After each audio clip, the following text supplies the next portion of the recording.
Hello दोस्तों, आर्यमगढ़ classes में आपका स्वागत है। हम आज पढ़ाने वाले हैं आपको बाल विकास। ये यूपी टेट का टॉपिक है। यूपी टेट के 150 क्वेश्चन में से 30 क्वेश्चन बाल विकास से आते हैं।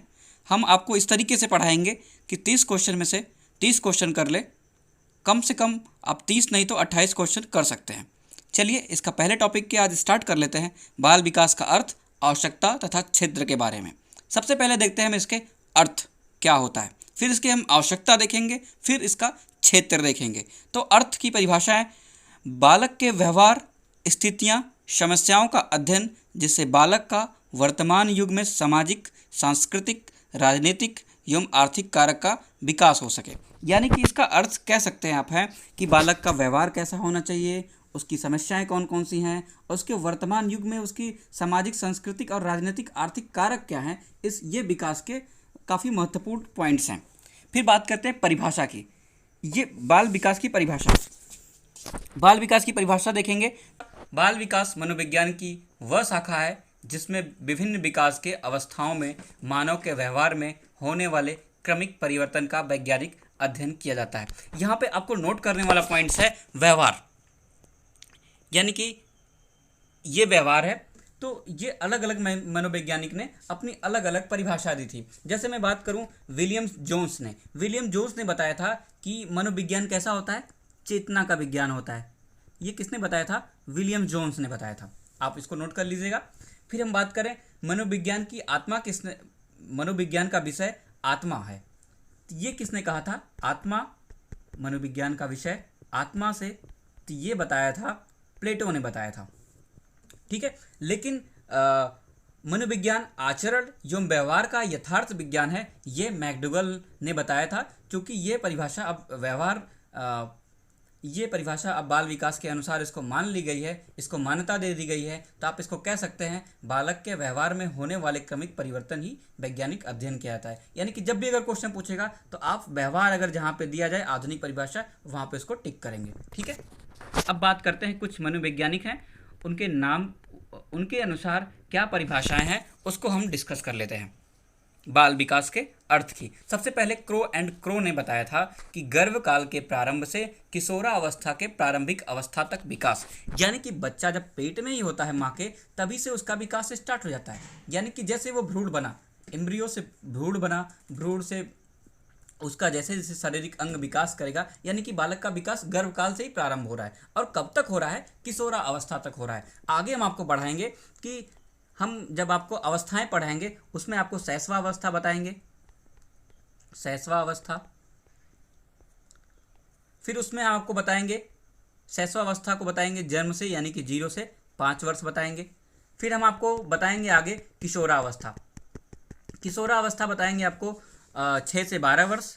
फिर आपको बताएंगे बाल्यावस्था बताएंगे, तो बाल्यावस्था 6 से 12 वर्ष। फिर किशोरावस्था की बात करेंगे तो किशोरावस्था 12 से 18 वर्ष होती है। तो यहाँ पे ये कह रहे हैं किशोरावस्था के प्रारंभिक वर्ष, यानी कि 12 वर्ष तक की अवस्था में गर्भकाल के प्रारंभ से 12 अवस्था, यानी कि किशोरावस्था के प्रारंभिक अवस्था तक विकास होता है। ये मत है क्रो के अनुसार है। अब बात करते हैं जेम्स ड्रेवर के अनुसार। जेम्स ड्रेवर ने बताया था कि जन्म से परिपक्व अवस्था तक विकसित हो रहे मानव का अध्ययन किया जाता है। यानी कि बच्चा जब जन्म लेता है और वो क्या होता है? परिपक्व हो जाता है, यानी कि किशोरा अवस्था कंप्लीट कर लेता है, वो प्रौढ़ावस्था में चला जाता है। तो यानी कि इसके अध्ययन को, यहाँ तक के अध्ययन को बाल विकास के अंतर्गत इन्होंने शामिल किया है। ये परिभाषा किसकी है? जेम्स ड्रेवर की है। बात करते हैं थॉमसन के अनुसार। बाल मनोविज्ञान सभी को एक नई दिशा में संकेत करता है यदि उसे उचित रूप से समझा जा सके तथा उसका उचित समय पर उचित ढंग से विकास हो सके तो प्रत्येक बालक एक सफल व्यक्ति बन सकता है। यानी कहने का मतलब है कि प्रत्येक बालक के अंतर्गत कोई न कोई प्रतिभा छिपी हुई होती है। या तो बालक प्रतिभाशील हो सकता है, या तो विशिष्ट बालक हो सकता है। उसकी पहचान करके हम उसको उचित रूप से समझें और उसका उचित ढंग से अगर निवारण करें तो हर बालक सफल हो सकता है। तो ये इन्होंने एक छोटी सी परिभाषा बता रखी थी और काफ़ी इसमें इन्होंने काफ़ी अच्छी परिभाषा दी। बात करते हैं हरलॉक के अनुसार। हरलॉक ने बताया कि बालक के विकास का मुख्य रूप से बालक के व्यवहार, रुचियों बालक के व्यवहार, रुचियों और लक्ष्यों में होने वाले उन विशिष्ट परिवर्तनों की खोज पर बल दिया जाता है जो उसे विकासात्मक अवस्था से दूसरी विकास अवस्था में पदार्पण समय होता है। बालक विकास में यह खोज करने का भी प्रयास किया जाता है कि वह परिवर्तन कब होते हैं, इसके क्या कारण हैं, यह वैयक्तिक है या सार्वभौमिक है। इनका कहने का मतलब ये था, जैसे मैंने अभी आपको 3 तरीके से बताया कि आगे जब आपको पढ़ाएंगे शैशवावस्था, बाल्यावस्था, किशोरावस्था के बारे में, तो यानी कि एक अवस्था से दूसरी अवस्था में पदार्पण कैसे करता है, यानी कि पहले शैशवावस्था में क्या क्या विकास हुआ, उसके मानसिक विकास क्या हुए, उसके सांवेगिक विकास कैसे हुए, बाद बालक सृजनात्मक विकास कैसे होता है। ये एक एक पॉइंट्स हम आगे के भी लेक्चर्स में आपको डिस्कस करेंगे, तो वहाँ पे ज़्यादा आपको समझ में आ जाएगा। तो पदार्पण कहने का मतलब यही था कि शैशवा से बाल्या, बाल्या से किशोरावस्था में कैसे होता है। तो यानी कि और ये बताया कि इनका परिवर्तन कैसा है, वैयक्तिक है या सार्वभौमिक है। ये इसमें आप बस इनकी परिभाषा याद कर लीजिएगा या थोड़ा सा पढ़ लीजिएगा। अब बात करते हैं बाल विकास की आवश्यकता। जैसे कि मेरी पहली हेडिंग थी बाल विकास का अर्थ, आवश्यकता तथा क्षेत्र। मैंने अर्थ के बारे में डिस्कस कर दिया, अर्थ से रिलेटेड परिभाषा डिस्कस कर दी मनोविज्ञान की। अब हम इसकी आवश्यकता की बात करते हैं। बाल विकास हमें क्यों आवश्यकता इसकी क्यों पड़ी, तो यानी कि बाल मनोविज्ञान एक व्यवहारिक उपाय है। अभी मैंने बताया कि इसका चेतना का विज्ञान, आत्मा के विज्ञान को निरस्त कर दिया गया। इसको किसकी मान्यता दी गई, बालक के व्यवहार की। तो यहाँ पे कह सकते हैं कि बाल मनोविज्ञान का एक व्यवहारिक उपाय है। दूसरी बात करते हैं, दूसरा पॉइंट्स है बाल मनोविज्ञान के बिना मनोविज्ञान अधूरापन लिए रहता है। हम बात करें सबसे पहले, जब हम इसके अभी 5 वर्ष पहले हम बाल मनोविज्ञान को इसको बाल मनोविज्ञान के बारे में, पहले इसको बाल मनोविज्ञान के रूप में जानते थे पहले इसको। अब इसका नाम क्या कर दिया गया है, बाल विकास कर दिया गया है। ठीक है, तो यानी कि जब तक हम बालक के अगर उसके बारे में नहीं पढ़ेंगे, उसके जन्म अवस्था, किशोरावस्था, शैशवावस्था क्या है, तो ये चीज़ें, सारी चीज़ें हमें अधूरा महसूस होता है। ठीक है, अब बात करते हैं इसके क्षेत्र की बात करते हैं। इसके क्षेत्र पहले क्या है, वातावरण व बालक है, और दूसरा इसका बालक के व्यक्तिगत भिन्नताओं का अध्ययन है। बात करते हैं पहले वातावरण व बालक के बारे में। अब देखिए वातावरण और बालक के बारे में यहाँ पे आपको नोट करने वाला पॉइंट्स है, जैसे कि एक मिनट, बालक अपने वातावरण से क्रिया करेगा। जैसे देखिए जब बालक जन्म लेता है तो उसका माइंड बिल्कुल कैसे होता है, मतलब खाली होता है, यानी कि उसमें कोई चीज़ें भरी नहीं होती, यानी कि वो बालक अस्पष्ट होता है, अपनी चीज़ें क्लियर नहीं कर पाता। तो उसको क्या, तो वो समाज से कैसे और अपने आसपास के लोगों से या वातावरण से उस पर क्या प्रभाव पड़ता है। लोग नहीं कहते हैं कि अगर बालक को अच्छे वातावरण में उसका विकास होता है तो बालक बहुत सभ्य होता है, काफ़ी वो प्रतिभाशील बन सकता है, वातावरण ही बहुत इफेक्ट होता है।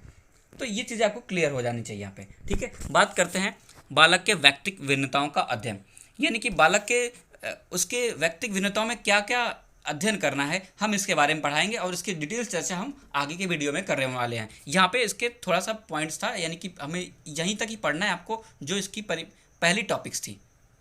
तो पहले इस टॉपिक्स में हम शरीर रचना संबंधी भेद देखते हैं।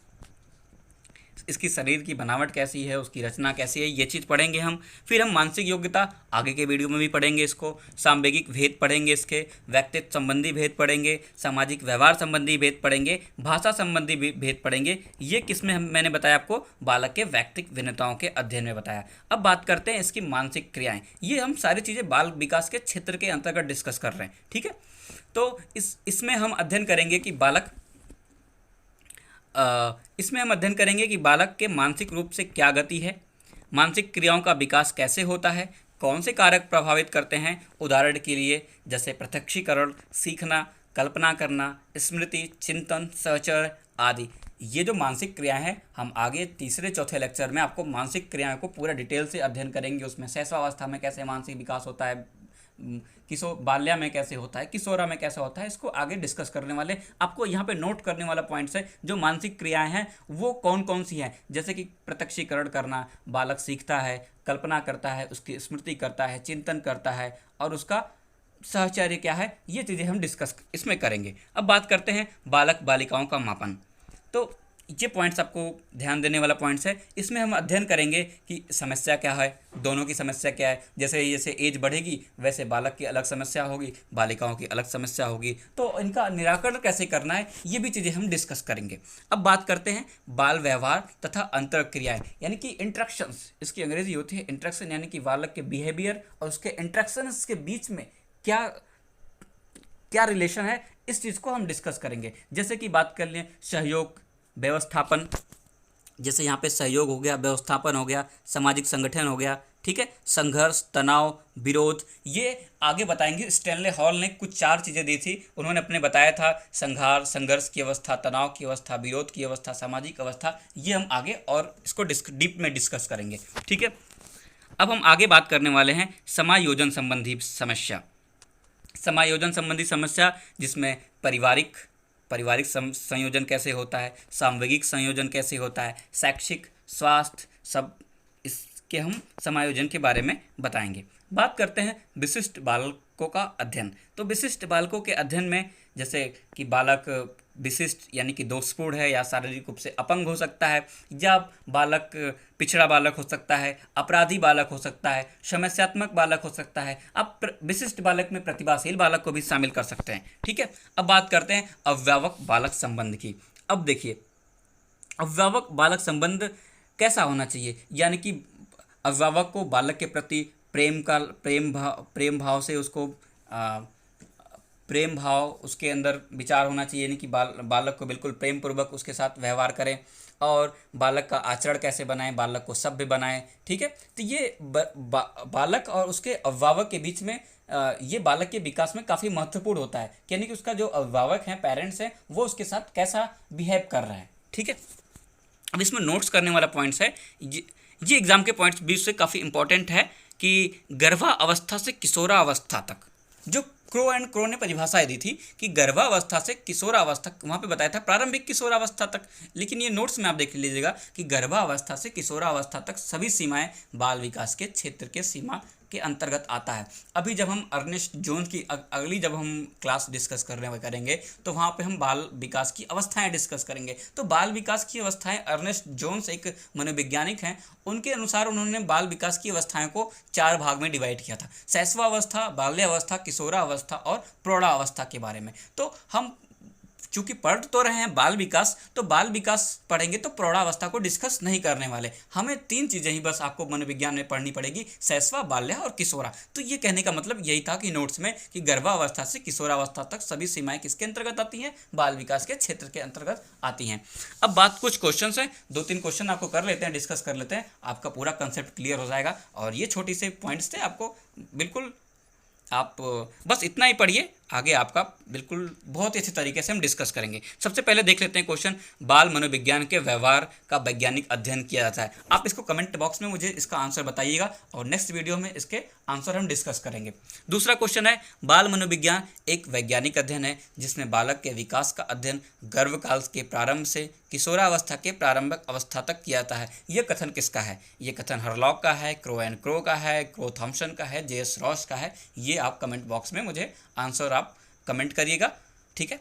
और आगे की क्लासेस में हम इसके आंसर डिस्कस करेंगे और नेक्स्ट टॉपिक रहेगा हमारा बाल विकास की आवश्यकताएं तथा बाल विकास की अवस्थाएं तथा शारीरिक विकास। जय हिंद दोस्तों।